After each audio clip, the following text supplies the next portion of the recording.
الحمد لله رب العالمين،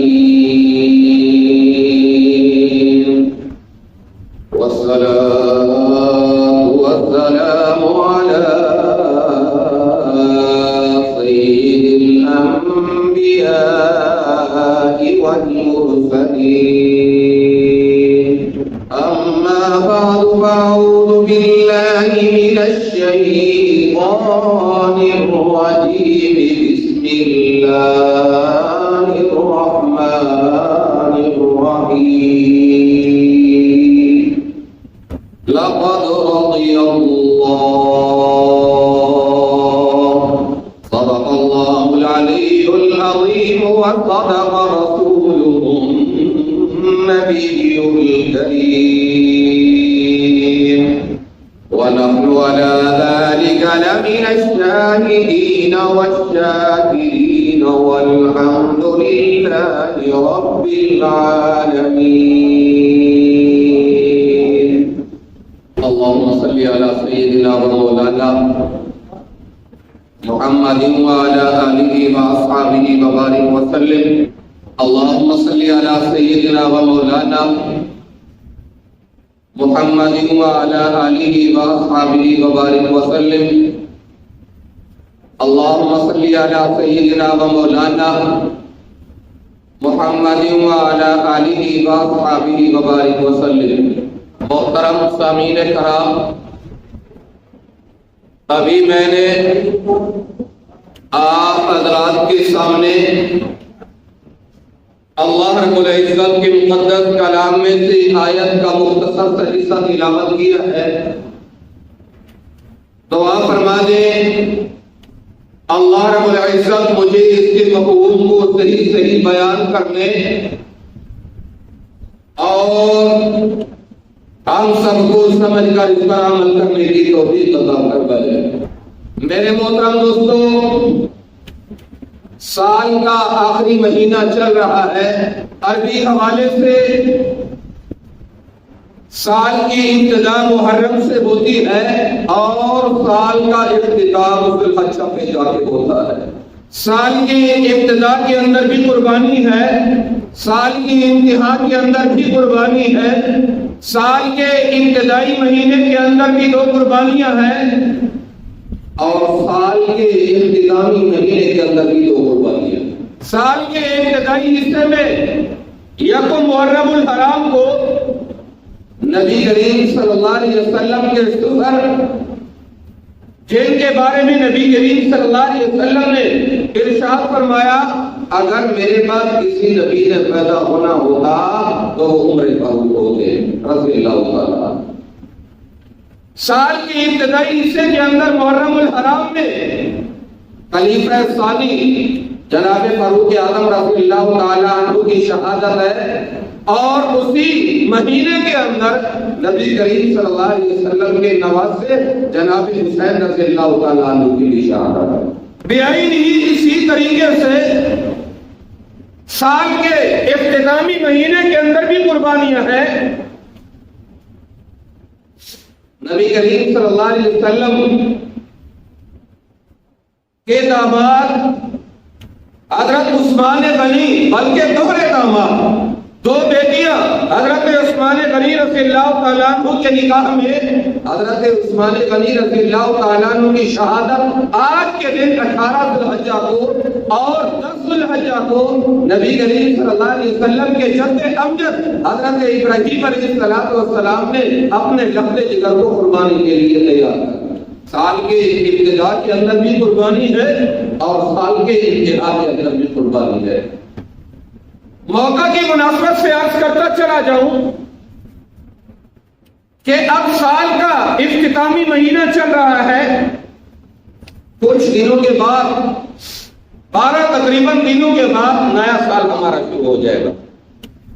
محرم، صفر، ربیع الاول، ربیع الثانی، جمادی الاول، جمادی الثانی، رجب، شعبان، رمضان، شوال، ذوالقعدہ اور ذوالحج. یہ 12 مہینے. ان عدت الشہور عند اللہ 12 شہرا فی کتاب اللہ.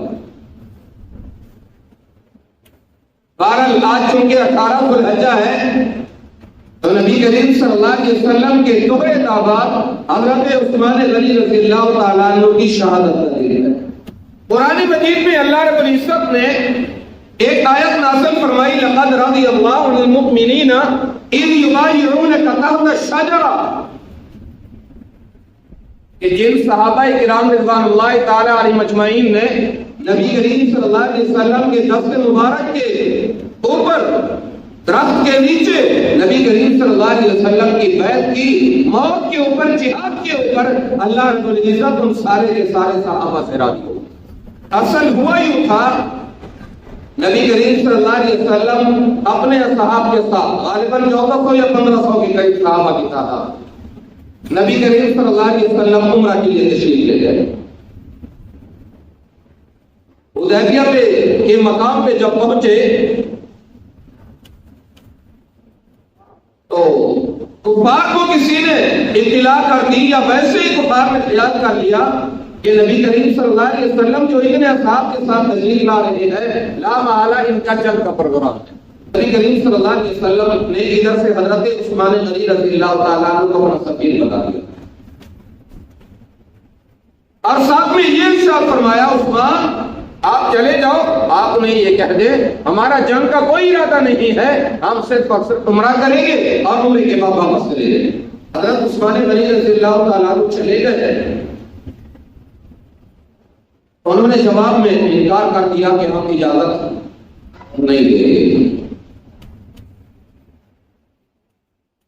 لیکن حضرت عثمان غنی رضی اللہ تعالیٰ عنہ کو انہوں نے اجازت دے دی، اگر آپ عمرہ کرنا چاہیں تو آپ کو اجازت ہے، لیکن نبی کریم صلی اللہ علیہ وسلم کو ہم عمرے کی اجازت نہیں دے سکتے۔ لیکن عثمان غنی رضی اللہ تعالیٰ عنہ کی محبت اور ان کے ایمان کے کیا کہیں، انہوں نے ارشاد فرمایا یہ ہو ہی نہیں سکتا کہ میرے محبوب صلی اللہ علیہ وسلم عمرہ نہ کرے اور عثمان اکیلے عمرہ کر لے، یہ ہو ہی نہیں سکتا، نہیں کیا عمرہ۔ دیگر بات مشہور ہو گئی کہ علیات ملا حضرت عثمان رضی اللہ تعالیٰ عنہ کو شہید کر دیا گیا، کافی وقت گزر گیا تھا وہاں پر۔ جب نبی کریم صلی اللہ علیہ وسلم کے سامنے یہ بات پہنچی تو نبی کریم صلی اللہ علیہ وسلم نے سارے اصحاب کو اکٹھا فرمایا اور ارشاد فرمایا کہ دیکھو یہ بات آ رہی ہے، اگر واقعتاً ایسی بات ہے تو آپ مجھ سے اس بات کے اوپر بیعت کرو کہ ہم لڑیں گے، جہاد کریں گے، حضرت عثمان رضی اللہ تعالیٰ عنہ کا بدلہ ہم لے کے جائیں۔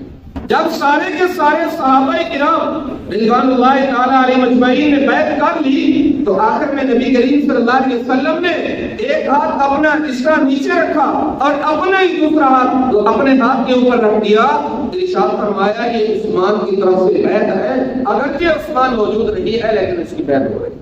اور اللہ رب العزت نے آیت نازل کر دی، ایمان والو ایسے نہ سمجھو ظاہر ہو جائے، نہیں میں آپ سے راضی ہوں یا آپ مجھ سے راضی۔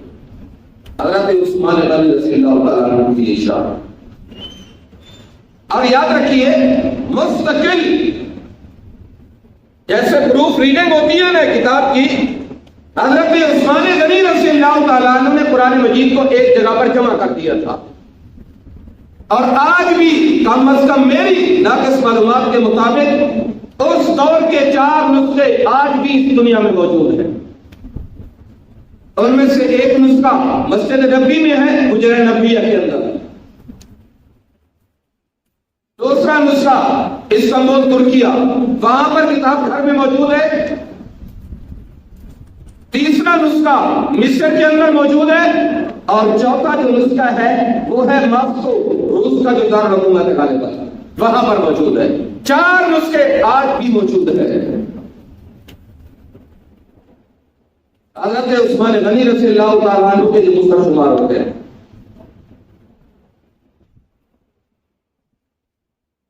اللہ رب العزت نے حفاظت کر دی، اِنَّا نَحْنُ نَزَّلْنَا الذِّکْرَ وَإِنَّا لَهُ لَحَافِظُونَ۔ ایک بات یاد رکھیے، قرآن مجید کو چلایا گیا، اکابرین نے لکھا ہے قرآن مجید میں اللہ نے فرمایا اِنَّا نَحْنُ نَزَّلْنَا الذِّکْرَ وَإِنَّا لَهُ لَحَافِظُونَ۔ اللہ رب العزت قرآن مجید کا نور پہلے ہی اٹھا لیتا ہے، اگرچہ الفاظ مل جاتے ہیں، قرآن مجید کا نور پہلے ہی اٹھ جاتا ہے۔ اور یہ جو ہر سال 2 سال 3 سال کے بعد کفار یہودی لوگ ایمان والوں کو ٹیسٹ کرتے ہیں کہ ان کا ایمان کی طرف آگی. نبی کریم صلی اللہ علیہ وسلم کے دور کے اندر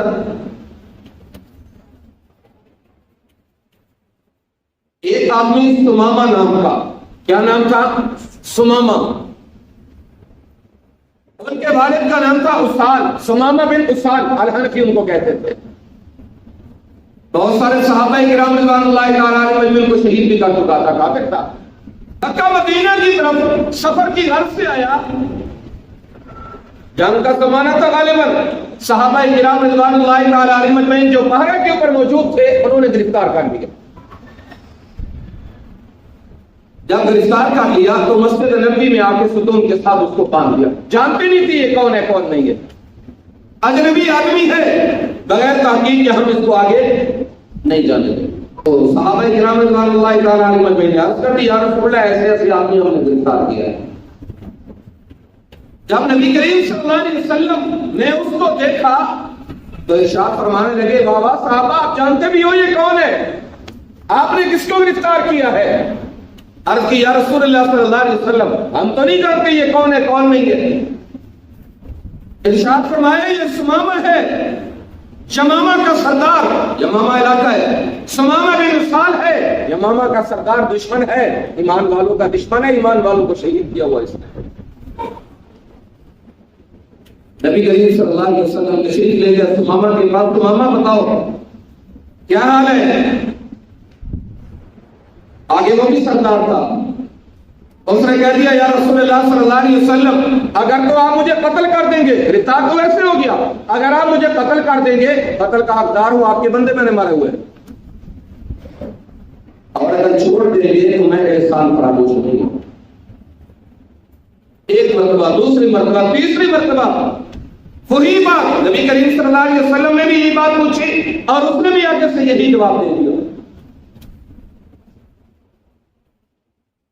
تیسرے دن نبی کریم صلی اللہ علیہ وسلم نے ارشاد فرمایا صحابہ کرام کو اس کو چھوڑ دو، آزاد کر دو. آزاد کر دیا. بہن چلے گئے، ساتھ میں کوئی چشمہ کوئی کنواں، وہاں جا کے اس نے شاور لیا، نہایا اور نئے کپڑے پہنے نبی کریم صلی اللہ علیہ وسلم کی خدمت میں حاضر ہو گئے. یا رسول اللہ آپ تو کلمہ پڑھا کے مسلمان، آپ تو کلمہ پڑھا کے مسلمان کر دو. مسلمان ہو گئے. نبی کریم صلی اللہ علیہ وسلم نے ارشاد فرمایا بھی آپ کیسے آئے تھے، اب بتاؤ کیسے رہے تھے؟ عرض کیا رسول اللہ صلی اللہ علیہ وسلم طواف کے لیے، زیارت کے لیے، عمرے کے لیے اسلام نہیں گیا ہوا تھا. نبی کریم صلی اللہ علیہ وسلم نے ارشاد فرمایا کہ اچھا ٹھیک ہے چلے جاؤ، لیکن یاد رکھنا اللہ کے لیے حساب، پہلے تو بتوں کے لیے کرتے تھے، اب اللہ کے لیے حساب کرنا ہوگا. مطاف میں پہنچے، اللہ اکبر اللہ اکبر لبیک اللہم لبیک کی صدا جب بلند کی تو کفار طرف اٹھے، بڑے بڑے سردار بیٹھے ہوئے تھے. ایک نے کمان اتاری اور تیر ڈالا، مارنے ہی لگا تھا، دوسرے نے ہاتھ پکڑ لیا. بے وقوف جانتے بھی ہو کس کو مار رہے ہو، آپ جانتے بھی ہو یہ کس کو مار رہے ہو؟ کہا کہ میں تو نہیں جانتا لیکن اتنا جانتا ہوں کہ توحید کی صدا بلند کر رہا ہے،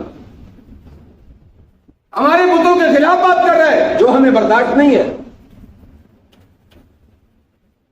اس نے کہا کہ یہ سمامہ ہے یمامہ کا سردار جہاں سے ہمارے لیے غلہ آیا کرتا ہے.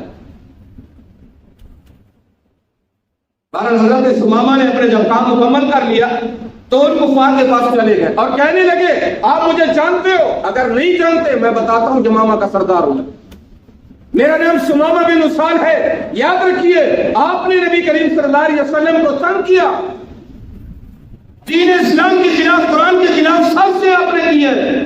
آج کے بعد یاد رکھنا آپ کے علاقے میں میرے علاقے سے ایک دانہ بھی گندم کا نہیں آئے گا. بائیکاٹ کر دیا اور بائیکاٹ کر کے دکھایا. اپنے علاقے چلے گئے اور ارشاد فرمایا کہ آج کے بعد آپ نے مکہ والوں کو کوئی چیز نہیں بیچی. معاشی بائیکاٹ کر دیا، ناطقہ بھی بند کر دیا ان کا. جب کچھ عرصہ گزرا بھوک سے مرنے لگے، نبی کریم صلی اللہ علیہ وسلم کی خدمت میں حاضر ہو گئے، یا رسول اللہ، اللہ کے لیے اپنے غلام کو کہو ہمارا گندم اور ہمارا یہ جو غلہ آتا ہے اس کو معلوم کرے، ہمارے بچے کو حکومت ہے۔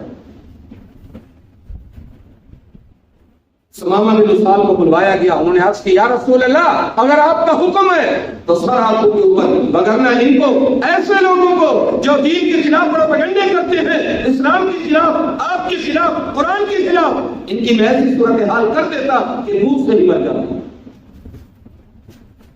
تو میرے دوستو، ایسے لوگوں کا بائیکاٹ اگر اس صورت میں ہو جائے، یاد رکھیے یہودی پیسے کا پجاری ہے، ایمان والے کے لیے ایمان سب کچھ ہے، لیکن یہودیت، نصرانیت، عیسائیت کے لیے سب کچھ پیسہ ہی پیسہ ہے۔ کچھ دنوں کے لیے اگر ان کی مصنوعات کا بائیکاٹ ہو جائے، اللہ کی قسم آسمان سے زمین پہ آ جائے گی، لیکن ہماری نیت ٹھیک ہونی چاہیے۔ اللہ ہماری نیتوں کو درست کر دے، اور یاد رکھیے قرآن مجید کے ساتھ اپنا تعلق مضبوط رکھو۔ قرآن مجید اکیلا نہیں چھوڑے گا، دنیا سب ساتھ چھوڑ دے گی، ساری کی ساری دنیا آپ سے دور ہو جائے گی، لیکن نیکیاں، اللہ کا کلام ہمیشہ آپ کے ساتھ رہے گا۔ قرآن مجید کے ساتھ اپنے تعلق کو مضبوط کرو۔ اللہ رب العزت سے دعا ہے، اللہ رب العزت ہمیں عمل کرنے کی توفیق عطا فرمائے۔